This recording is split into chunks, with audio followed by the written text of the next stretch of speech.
Within weeks, $2 trillion of market value vanished, an exit of capital so swift it left no room for an orderly transition.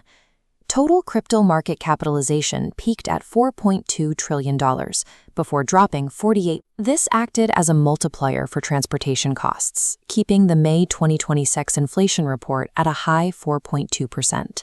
In response, the Federal Reserve held interest rates between 3.5% and 3.75%. This restrictive stance signaled to the market that the era of cheap credit was not returning. When Treasury yields rise, the opportunity cost of holding volatile digital assets becomes too high. Capital naturally flows towards high-yielding, low-risk government debt, starving the crypto ecosystem of its primary liquidity. This shift created a demand-side crisis. The institutional allocators who entered the market in 2024 and 2025 were the first to reduce their exposure as the macro environment tightened. For 13 consecutive trading days, capital exited the market at a record pace. During that streak, $4.4 billion bled out of U.S. spot Bitcoin ETFs. Fear spread into the corporate world as well. Rumors of Strategy liquidating its Bitcoin holdings further damaged market sentiment, leading to an absence of buy-side support.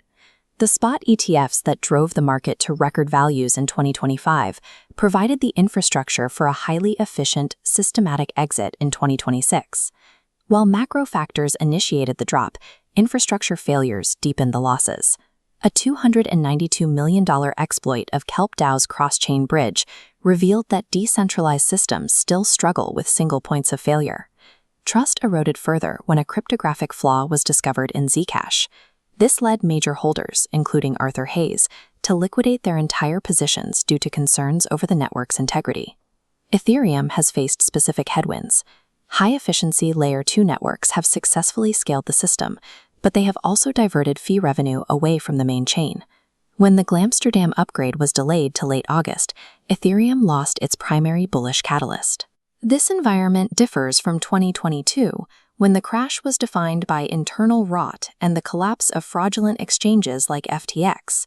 By 2026, digital assets have become so deeply integrated into global financial systems that they now move in lockstep with traditional technology stocks and treasury yields. Market data points toward two pessimistic paths: a bear case between 40 and 60,000, or a recession-triggered drop to 20,000. Optimistic scenarios depend on returning ETF inflows. If the Fed signals rate cuts, targets up to 250,000 remain plausible. Investors are now focused on a single indicator, the Federal Reserve's dot plot. This projection of interest rate hikes is the primary catalyst determining which path the market takes. Crypto no longer operates in a vacuum.